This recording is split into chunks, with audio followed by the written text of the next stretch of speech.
All right, good morning, guys. Man, I don't know if you guys have been paying attention to this. You guys have probably seen the videos I've done on the boating side on what's been happening with a lot of the boat manufacturers over the last 2 years that a lot of people haven't really been talking about in terms of sales. But I don't know if you guys have been paying attention to the truck market. Ouch. I was on a call yesterday, and I mean, it is amazing that no one is really talking about in the mainstream media the absolute crisis that's going down right now in the auto manufacturing industry and manufacturing.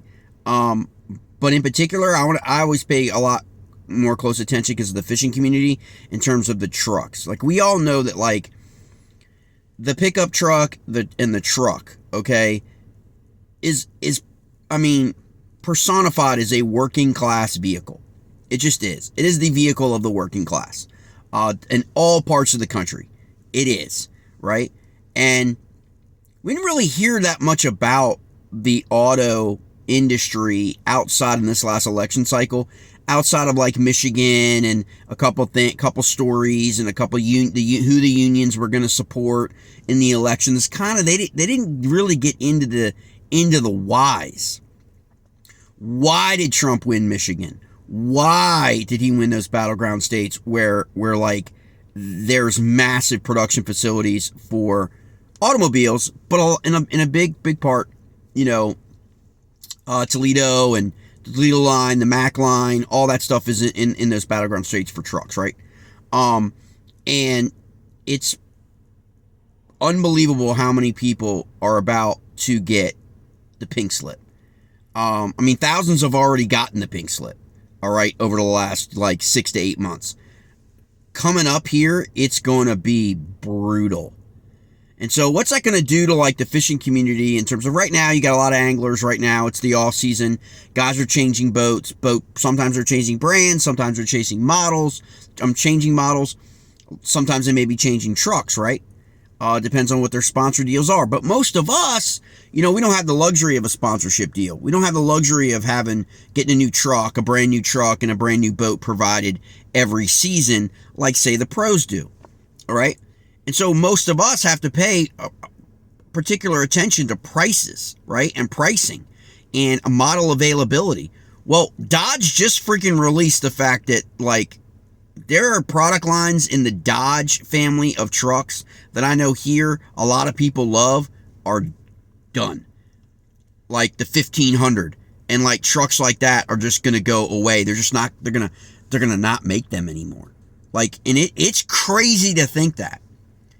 But what's also crazy to think about it and how this applies to the fishing community as well, because I see this happening in the overall fishing industry and no one's really talking about it, is the upper management and the ownership, like fishing organizations, seem to be extremely disconnected from their customer base. Now, I know in terms of, you probably watch videos here, maybe agreed, maybe didn't agree. I think the fishing organizations like Bass and Major League Fishing, for example, they get it completely wrong. Because we're not their customer. We're not their customer. Like, unless you, like, maybe if you could consider a member to Bass a customer, but we're not their customer. The anglers are their customers. Not us. We're fans. We're not their customer. We're not paying to watch. I've said this numerous times on videos. We're not paying to watch events. We're not buying tickets to watch events online. We're not customers. Okay? We're fans. Their customer is the angler, right? And Bass has forgotten about that, and so has Major League Fishing. They have forgotten the fact that the angler is their customer. And the anglers themselves have forgotten the fact that, or they're just a different generation and they don't have the proper mindset. They don't consider themselves the customer. They consider themselves an employee. Well, they should F that and totally flip the paradigm on that. If you're the professional angler fishing for any of those organizations, you are the organization's customer. Because without you, there is no product, okay? Just like without us buying trucks, there is no Dodge. There is no Chevrolet. There is no Toyota, okay? They make more money off of trucks in their entire product line than all of their other products, okay? And now you have Nissan, Dodge, Chrysler, which is Stellantis, okay, their whole family, from the Jeep Gladiator plant to all those models, they're laying people off 2,500, 4,500, 4,200, 6,500, okay? Auto sales in general are off 21 to 23%, depending on who you ask, year over year. And they've been laying people off, laying part-timers off, okay? It's only going to get worse. And now you've got announcements being made that certain models of certain brands of trucks are completely just going away. Like, the assembly line has stopped. Now, how you would gauge that is very simple. Drive by your dealership. When you're going down the highway where you bought your truck from, check your lot. Check the lots. They're full of trucks. Nobody's buying. Right now, nobody's buying. I'm talking massive inventory. Nobody's buying.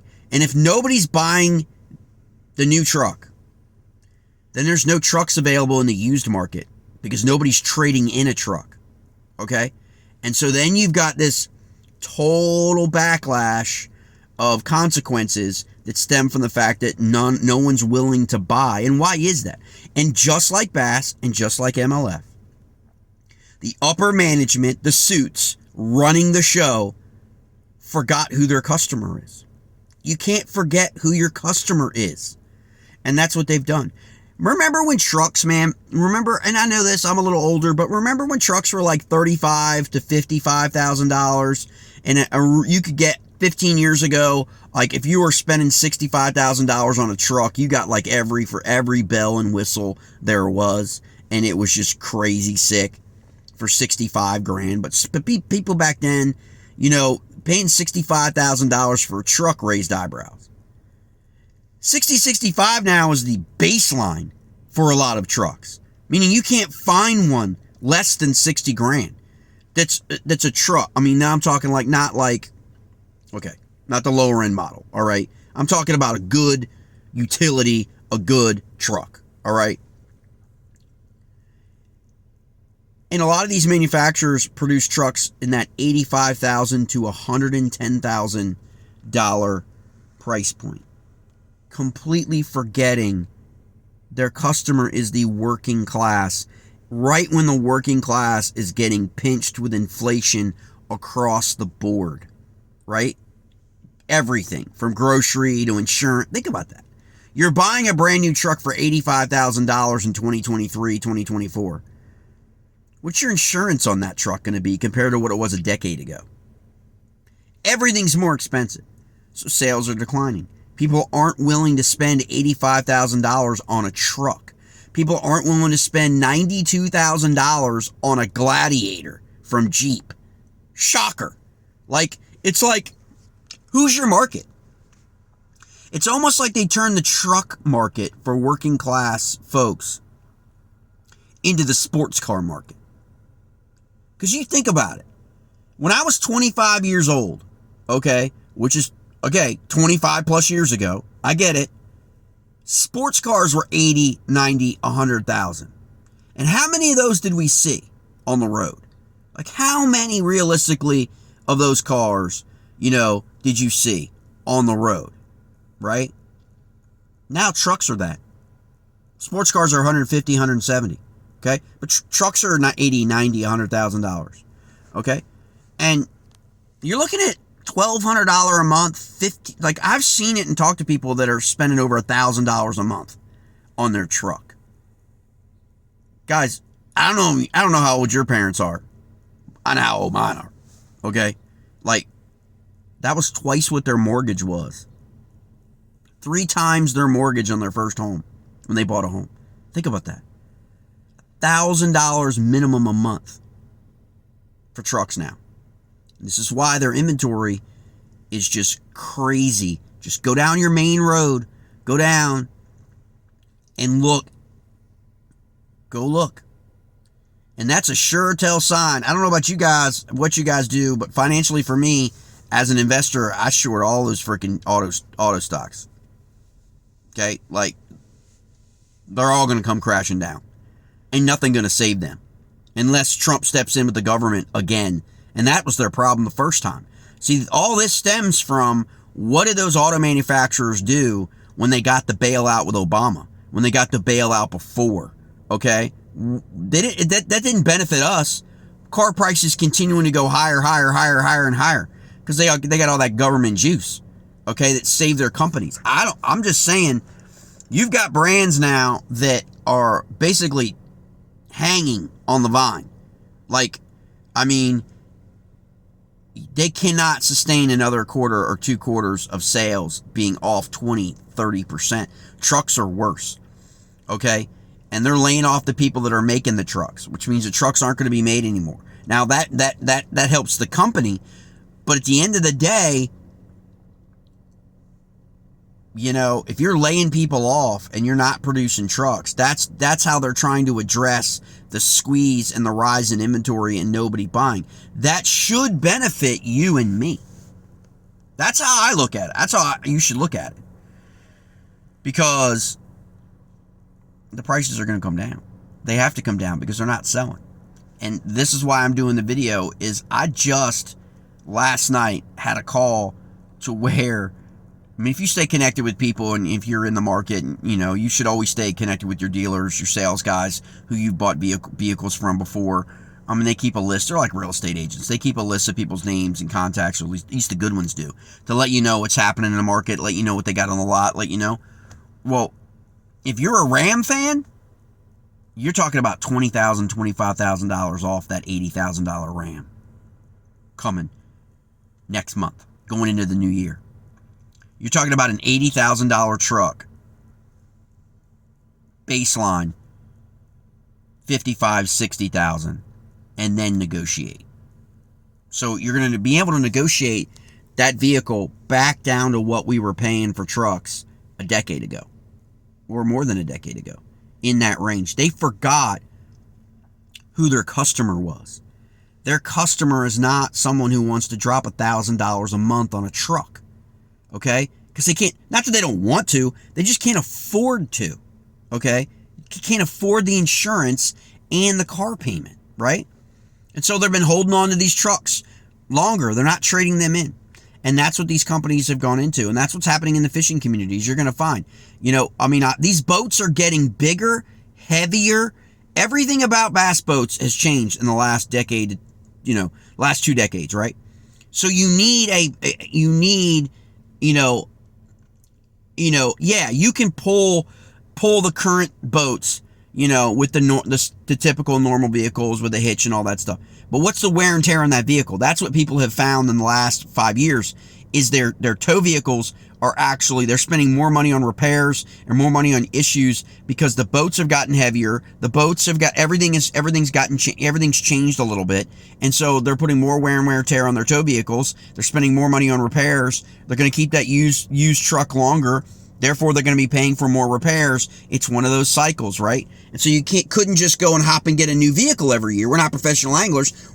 You know, Toyota's not showing up handing us a brand new Tundra, handing us a brand new Tacoma, handing us a brand new, like, you know, to pull our boats every year, right? We don't have that luxury. We're at the mercy of the market and the market conditions. And I can only remember two other times in history, in my lifetime, really, adult lifetime anyway, where the market basically demonstrates it's on the verge of crisis. Well, we're in it. We're in it now.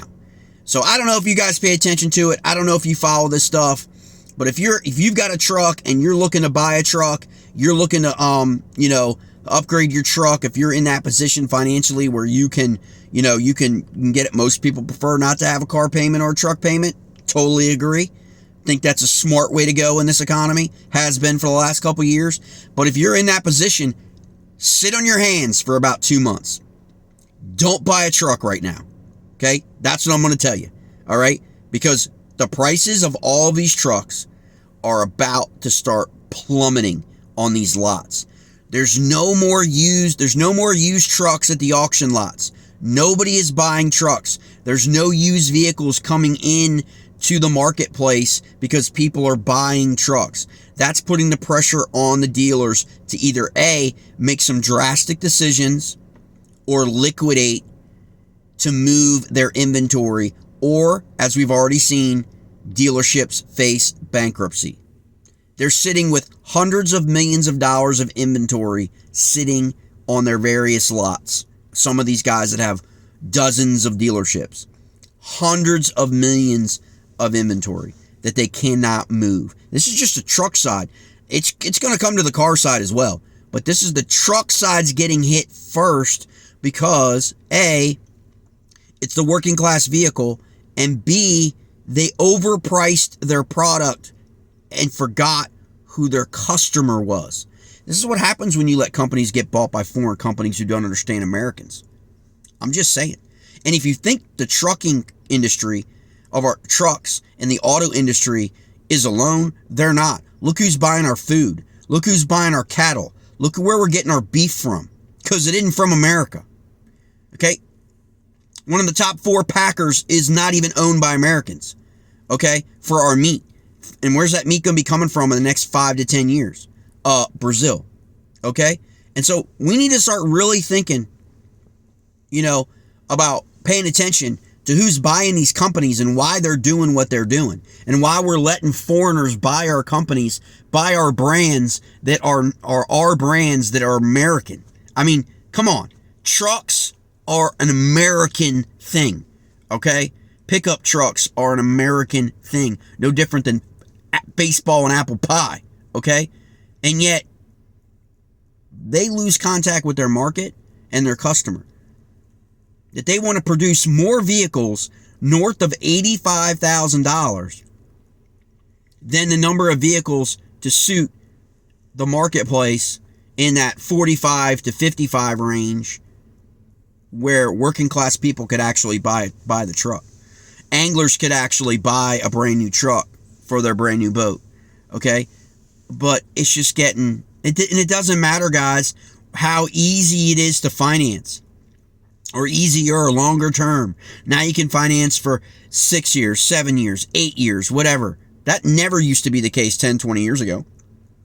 But now you can finance longer. And they thought, oh, well, we'll just keep that try to keep that payment down, but we'll raise the price of the vehicles. Well, now them chickens come home to roost, because no one's buying, and no one's been buying all year in 2024. And that legacy media hadn't been talking about it.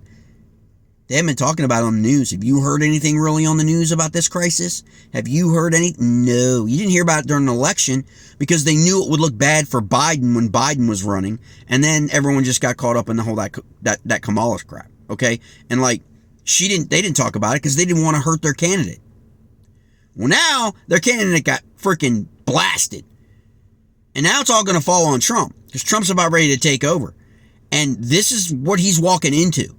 And they're going to set it up so this is all going to be Trump's fault. That's how the media works. They're going to set it up that this crisis is because of Trump, because they'll wait 6 months. They'll wait until he's in office for about 6 months, and then they'll blame him, because that's what the media does. This is a Biden-Harris Democrat issue for the last 4 years, that they've allowed the auto manufacturers and they've allowed the truck manufacturers, okay, to be in this position to where they've been laying off people and they bailed them out, okay? Where'd all that money go? All of our money for all these bills in the last 4 years that were supposed to support American jobs, and now you got one of the largest manufacturers and largest employers of America laying $2,500 off, $5,000 off, $6,200 off. They're talking about discontinuing lines of various trucks across the board. It's not just one. It's not just Dodge. Look what's going on with Nissan. Nissan's about ready to ditch their trucks.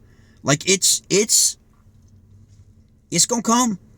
So if you're in the market for a truck, this is your time. Okay, I would say wait until the new year. I would say wait, because the prices are going to continue to come down. Dodge is just the first shot across the bow, okay, of what's happening with the Ram trucks.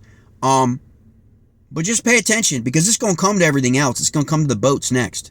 It's going to come to everything in the fishing community next. I've said this before, okay? When a brand or an organization like Bass or MLF forgets who their customer is, it always ends badly for the brand. Okay? And you get in the fishing community, you've got a lot of brands that just kept raising prices and kept just doing, same old stuff. Finally, basically either having to lay off people or go bankrupt or get bought. And private equity has stepped in and taken over the company. Okay? Private equity has been on a buying spree in the fishing industry because of these same things. Forgetting who their customer is. Okay? Because their customer is not tournament anglers. Their customer is recreational anglers in America. And if you're getting to $6, $7, $8 for a pack of freaking soft plastics and $15 for a crankbait, there's a problem, okay? Because your sales are going to go down, okay? There is a problem, okay? Because little Johnny, wants to go fishing with his dad. They don't want to have to spend that kind of money on baits. Like, okay, it's just like, know your customer. And a lot of brands have forgotten about who their customer is. They've forgotten about the working class people. They've just kept raising prices, okay? And that's going to be the problem, okay? And we're going to see that going into 2025. It's part of the inflation problem. It's part of the manufacturing problem. But I'm telling you, if you haven't been paying attention to what's happening in the truck side and the manufacturing side, we're talking thousands and thousands and thousands of fellow Americans are going to be laid off again. It's going to be another crisis. And at the end of the day, those trucks are still going to be sitting on those lots. But if you're in the market for a truck in the next 2-3 months, you're going to get a good deal on a truck. So if you've done well with your money and your finances and you've kept your credit good and you've done everything right, it will be a buying opportunity in January, February. For you to upgrade your truck, and maybe you get a higher level truck with a lot more capacity, a lot more options, for basically the price of the lower end trucks, because they're going to start liquidating these trucks at $20,000 to $25,000 off list. Okay, it's coming. All right, just food for thought, putting it out there. I know I don't normally do truck videos, but it's just the way it is. Go check your dealership's lot. Go look at their inventory levels. Give the dealership a call. Feel them out. See what's happening. But I'm telling you, if you walk those lots, you're going to see trucks on those lots that are $80,000, $90,000, $95,000. Okay, and they're not moving at all. Okay, and so the only way they're going to be able to move those trucks is to be able to generate some deals, and that's going to benefit you. That's going to benefit me. It's going to benefit everybody else in terms of the price point. Okay, so just sit tight, pay attention, because it's about to get real in the truck market.